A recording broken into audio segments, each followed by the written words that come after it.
Hello, మనం 60 days కోర్స్లో 4th క్లాస్లో ఉన్నాము. ఈ క్లాస్లో కైండ్స్ ఆఫ్ సెంటెన్సెస్ గురించి తెలుసుకుందాం. కైండ్స్ ఆఫ్ సెంటెన్సెస్ అంటే వాక్యాలలోని రకాలు. ఇవి నేర్చుకున్నట్లయితే ఖచ్చితంగా మీరు ఇంగ్లీష్ని చాలా స్పీడ్గా కాన్ఫిడెంట్గా మాట్లాడగలుగుతారు. కాబట్టి ఈ క్లాస్ కొంచెం పెద్దదిగా అనిపించినా ఇంట్రెస్టింగ్గా నేర్చుకోండి. తప్పకుండా మీకు రిజల్ట్స్ అయితే కనిపిస్తుంది. చూడండి, కైండ్స్ ఆఫ్ సెంటెన్సెస్లో మెయిన్గా 4 కైండ్స్ ఆఫ్ సెంటెన్సెస్ ఉంటాయి. అంటే 4 రకాలు ఉంటాయి. వాటిలో పాజిటివ్ సెంటెన్సెస్, వీటిని మనం షార్ట్కట్లో టీఎస్ అంటాము. వీటిని సమాధాన రూపంలో ఉంటాయి కాబట్టి వీటిని పాజిటివ్ సెంటెన్సెస్ అంటాము. రెండవది వచ్చి ఇంటరాగేటివ్ సెంటెన్సెస్. ఇంటరాగేట్ అంటే మీకు అర్థమవుతుంది కదా, క్వశ్చన్ అడగడం అని అర్థం. అంటే ప్రశ్నార్థక వాక్యాలు, వీటిని షార్ట్కట్లో ఐఎస్ అంటాము. అదేవిధంగా థర్డ్ సెంటెన్సెస్ వచ్చి నెగిటివ్ సెంటెన్సెస్. నెగిటివ్ సెంటెన్సెస్ అంటే వ్యతిరేక వాక్యాలు, దీన్ని షార్ట్కట్లో ఎన్ఎస్ అంటాము. ఫోర్త్ వచ్చి negative interrogative sentences. Negative interrogative సెంటెన్సెస్ని ఎన్ఐఎస్ అంటాము. తెలుగులో ఇవి వ్యతిరేక ప్రశ్నార్థక వాక్యాలు. ప్రజెంట్ చూడండి, పాజిటివ్ సెంటెన్స్ యొక్క ఫార్ములా ఎలా ఉంటుందో. సబ్జెక్ట్ ప్లస్ హెచ్వి అంటే helping verb plus main verb అంటే ఎంవి అని రాశాను, plus object plus extra words. ఈ ఆబ్జెక్టు ఎక్స్ట్రా వర్డ్స్ కొన్ని సెంటెన్సెస్కి రాకపోవచ్చు. ఇక్కడ ఒక ఎగ్జాంపుల్ ఇచ్చాను. He is coming. హీ వచ్చి సబ్జెక్ట్, ఈజ్ వచ్చి హెల్పింగ్ వర్బ్, కమింగ్ వచ్చి మెయిన్ వర్బ్. ఈ సెంటెన్సెస్ని మీరు జస్ట్ గుర్తుపెట్టుకోండి. ఫార్ములాలను గుర్తుపెట్టుకున్నట్లయితే నెక్స్ట్ క్లాసులు మీకు చాలా ఈజీగా ఉంటాయి. సెకండ్ సెంటెన్స్ వచ్చి interrogative sentence. Interrogative sentence formula చూడండి. ఇంటరాగేటివ్ అంటే హెల్పింగ్ వర్బ్ని తెచ్చి సబ్జెక్ట్ ముందు పెట్టేసినట్లయితే అది ఇంటరాగేటివ్ అవుతుంది. Helping verb plus subject plus main verb plus object plus extra words.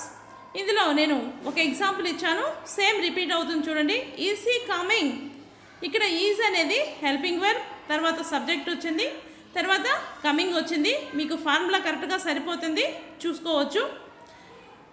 ఇప్పుడు మీరు ఇంటరాగేటివ్ సెంటెన్స్కి ఎప్పుడైనా కానీ హెల్పింగ్ వెర్బ్ని తెచ్చి సబ్జెక్ట్ ముందు పెడితే మనకి సరిపోతుందని అర్థం. నెక్స్ట్ నెగిటివ్ సెంటెన్సెస్, వీటిని వ్యతిరేక వాక్యం అంటామన్నాం కదా. వీటి ఫార్ములా చూడండి. Add not to helping verb. మీరు నాట్ని కానీ హెల్పింగ్ వెర్బ్కి చేర్చినట్లయితే అది నెగిటివ్ సెంటెన్స్ అవుతుంది. ఫార్ములా వచ్చి subject plus helping verb plus not plus main verb plus object plus extra words. ఇక్కడ సేమ్ ఎగ్జాంపుల్ చూడండి ఎలా ఉందో. He is not coming. ఇక్కడ ఈజ్కి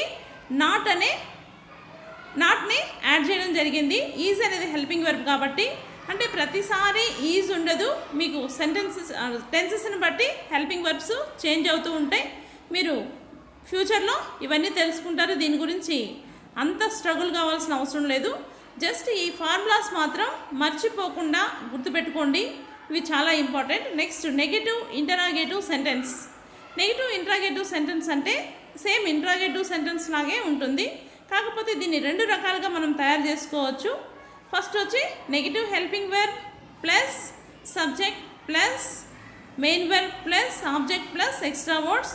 ఇంకొకటి ఏంటంటే హెల్పింగ్ వెర్బ్కి నాట్కి మధ్యలో సబ్జెక్ట్ అనమాట. Helping verb plus subject plus not plus main verb plus object plus extra words. ఈ ఎగ్జాంపుల్ చూడండి. ఈజ్ దట్ హీ కమింగ్, ఇది పైన ఫార్ములాకి అప్లికబుల్ అవుతుంది. కింద ఫార్ములాకి ఈజ్ హీ నాట్ కమింగ్. ఈ 2 సెంటెన్సెస్ కూడా కరెక్టే. మీకు ఏది ఇష్టమైతే అది ప్రాక్టీస్ చేసుకోవచ్చు, కానీ ఖచ్చితంగా 2 రకాల సెంటెన్సెస్ తెలిసి ఉండాలి. ఎందుకంటే మనతో ఆపోజిట్గా మాట్లాడే పర్సన్ ఏ సెంటెన్స్ని ఉపయోగిస్తాడో తెలియదు కాబట్టి. ఫ్రెండ్స్, మీరు కొంచెం టైం పట్టినా కానీ అర్థం కాకపోతే 1-2 సార్లు చూడండి, బాగా ప్రాక్టీస్ చేయండి. Practice makes man perfect. ఖచ్చితంగా మీరు ఇంగ్లీష్ అయితే మాట్లాడగలుగుతారు.